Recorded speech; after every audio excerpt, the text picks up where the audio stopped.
আজকে আমি আপনাদের সাথে আলোচনা করতে যাচ্ছি ইংরেজি পাঠ্যপুস্তক পড়ানোর ক্ষেত্রে শিক্ষকের জন্য কিছু সাধারণ নির্দেশ। সম্প্রতি যারা ইংরেজি বিষয়ে প্রশিক্ষণ শেষ করলেন তারা প্রত্যেকেই বিদ্যালয়ে যেয়ে পাঠদান কার্যক্রম শুরু করবেন।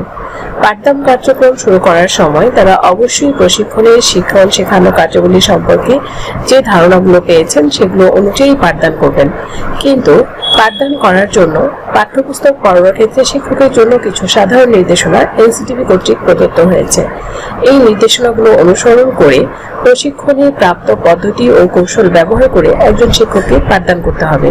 তো যে সকল শিক্ষকরা সঠিকভাবে ইংরেজি পাঠ্যপুস্তক পড়াতে চান, প্রশিক্ষণের আলোকে ক্লাস নিতে চান, তাদের জন্য আমাদের আজকের এই আয়োজন। যদি আপনারা মনে করেন যে এই বিষয়টি আপনাদের জানা দরকার, তাহলে না টেনে সম্পূর্ণ ভিডিওটি দেখবেন। পাঠ পরিচালনার পূর্বে অবশ্যই শিক্ষক সহায়িকায় প্রদত্ত শিক্ষণ শেখানো কার্যাবলী ভালোভাবে পড়ে সেই অনুযায়ী প্রস্তুতি গ্রহণ করবেন। অর্থাৎ একটি শিক্ষক সহায়িকা যেটি এনসিটিভি কর্তৃক প্রদত্ত হয়েছে, প্রণীত হয়েছে, সেই শিক্ষক সহায়িকায় প্রদত্ত শিক্ষণ শেখানো কার্যাবলী ভালোভাবে পড়ে সেই অনুযায়ী প্রস্তুতি গ্রহণ করবেন। আপনারা তো মনে হতে পারে যে প্রশিক্ষণ গ্রহণ করলাম, তো সেক্ষেত্রে সেই প্রশিক্ষণের জ্ঞান বাদ দিয়ে শিক্ষক সহায়িকা কেন? শিক্ষক সহায়িকায় আসলে সেগুলো আছে যেগুলো আপনারা প্রশিক্ষণে জেনেছেন। প্রশিক্ষণের সাথে শিক্ষক সহায়িকার কোনো কন্ট্রাডিকশন নেই। 2, বিদেশি ভাষা হিসেবে অনেক শিক্ষার্থীর কাছে ইংরেজি ভাষা প্রথম শেখার সুযোগ হবে বিদ্যালয়। তাই শিক্ষক হিসেবে শ্রেণীকক্ষে শিক্ষার্থীদের জন্য অনুকূল পরিবেশ তৈরি করে শিক্ষার্থীদের ইংরেজি ভাষা শেখার ভীতি দূর করবেন। পাঠের সাথে সম্পর্কিত প্রয়োজনীয় শিক্ষণ শেখানো উপকরণ সমূহ সকল শিক্ষার্থীর উপযোগী করে প্রস্তুত করবেন এবং শ্রেণী পাঠ পরিচালনার সময় শ্রেণীকক্ষে সেগুলোর ব্যবহার নিশ্চিত করবেন। ইংরেজি বইয়ে প্রদত্ত অ্যাক্টিভিটি সমূহ কিভাবে শিক্ষার্থী কেন্দ্রিক করে শ্রেণীকক্ষে অনুশীলন করানো যেতে পারে তার সুস্পষ্ট নির্দেশনা শিক্ষক সহায়িকাতে দেওয়া হয়েছে। শিক্ষক সেই অনুযায়ী পাঠ পরিচালনা করবেন। শিক্ষক শ্রেণীকক্ষে প্রমিত ইংরেজি ব্যবহার করবেন।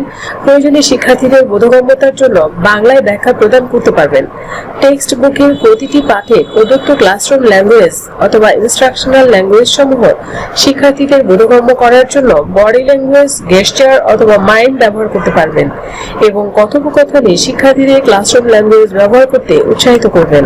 শ্রেণীকক্ষে শিক্ষার্থীদের পর্যাপ্ত ইংরেজি শোনা, বলা, পড়া এবং লেখা অনুশীলনের সুযোগ নিশ্চিত করবেন। প্রতি পাঠের শুরুতে পূর্ববর্তী পাঠের পুনরালোচনা বা রিভিউ করবেন। পাঠ রিভিউর সময় পিছিয়ে পড়া শিক্ষার্থীদেরকে অবশ্যই গুরুত্ব দিবেন। শিক্ষক সহায়িকায় প্রদত্ত প্রেজেন্টেশন অফ দ্য সেশন এই অংশটি মূলত ইনপুট। এই অংশে শিক্ষক প্রয়োজনীয় শিক্ষা উপকরণ ব্যবহারের মাধ্যমে শিক্ষার্থীদের পাঠে নতুন ধারণা দিবেন। শিক্ষক সহায়িকায় পাঠের অনুশীলন প্র্যাকটিস অংশে শিক্ষার্থীদেরকে দলে অথবা জোড়ায় কাজের নির্দেশনা দেওয়া হয়েছে। শিক্ষক শ্রেণীকক্ষে জোড়ায় বা দলগত কাজে শিক্ষার্থীদের সক্রিয় অংশগ্রহণ নিশ্চিত করবেন এবং পর্যবেক্ষণ করে প্রয়োজনীয় সহায়তা প্রদান করবেন। শ্রেণীকক্ষে ল্যাঙ্গুয়েজ গেমস এবং অনুশীলনের জন্য জোড়া বা দল গঠনের ক্ষেত্রে শিক্ষক অবশ্যই জেন্ডার ইস্যু বা সেন্সিটিভিটি খেয়াল করবেন। শিক্ষক সহায়িকাতে প্রতিটি পাঠে শিক্ষণ শেখানো কার্যাবলীর বিবরণীতে শিক্ষার্থীদের পাঠ ধারাবাহিক মূল্যায়নের কথা বলা হয়েছে। প্রতি লেসনে প্রদত্ত মূল্যায়ন নির্দেশক সমূহ ব্যবহার করে শিক্ষক পাঠ চলাকালীন বা পাঠ শেষে মূল্যায়ন করবেন এবং তথ্য সংরক্ষণ করবেন। মনে রাখতে হবে, ধারাবাহিক মূল্যায়নের অন্যতম উদ্দেশ্য হচ্ছে প্রতিটি শিক্ষার্থীর শিখন নিশ্চিত করা। শিক্ষক সহায়িকাতে কিছু সংখ্যক অ্যালফাবেট পাঠ শেষে পাঠ রিভিউ দেওয়া হয়েছে। শিক্ষক ওই পাঠসমূহের পিছিয়ে পড়া শিক্ষার্থীদের, বিশেষ করে যেসব শিক্ষার্থীর ইংরেজি বর্ণ ও নম্বর চিনতে বা লিখতে সমস্যা আছে, ব্যক্তিগতভাবে সহায়তা করে তাদের শিক্ষণ নিশ্চিত করবেন। শিক্ষক সহায়িকাতে একটি নমুনা সময় বিভাজন দেওয়া হয়েছে। শিক্ষক পাঠের বিষয়বস্তু ও শিক্ষার্থীদের অবস্থা বিবেচনায় নিয়ে পাঠের সময় বিভাজন সমন্বয় করবেন।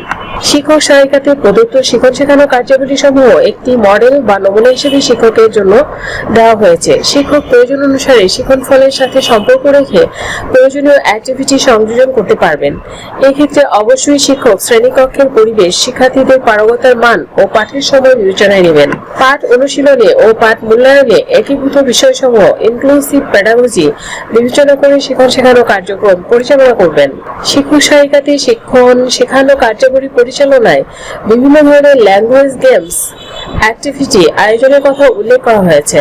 শিক্ষক পাঠ পুনরালোচনা, পাঠ উপস্থাপন, পাঠ অনুশীলন ও পাঠ মূল্যায়নে প্রযোজ্য ক্ষেত্রে ল্যাঙ্গুয়েজ গেমস এর অ্যাক্টিভিটিগুলো পরিচালনা করবেন এবং শিক্ষক সহায়িকাতে অ্যালফাবেট এ বি সম্পর্কিত পাঠগুলোর শিক্ষণ শেখানো কার্যাবলী বিশদভাবে বর্ণনা করা হয়েছে। শিক্ষক সহায়িকার কলেবর কমানোর নিমিত্তে বাকি অ্যালফাবেটের পাঠগুলোকে সংক্ষিপ্ত আকারে বর্ণনা করা হয়েছে। তাই বাকি অ্যালফাবেটগুলো পড়াতে গেলে শিক্ষকের কোনো স্পষ্টীকরণের প্রয়োজন হলে অ্যালফাবেট এ এবং বি সম্পর্কিত পাঠগুলোর সহায়তা নিতে পারেন। এখানে আমি আপনাদেরকে একটু স্পষ্ট করতে চাই, সেটি হলো অ্যালফাবেট হচ্ছে টোটাল 26টি। এই 26টি লেটার শেখানোর ক্ষেত্রে শুধু এ এবং বি সম্পর্কিত পাঠগুলো শিখন শেখানো কার্যাবলীতে বিশদভাবে বর্ণনা করা হয়েছে।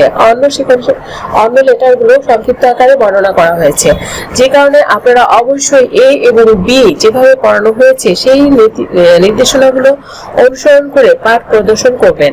ভিডিওটি ভালো লাগলে ভিডিওতে লাইক এবং কমেন্টস করবেন এবং চ্যানেলটিকে সাবস্ক্রাইব করতে পারেন।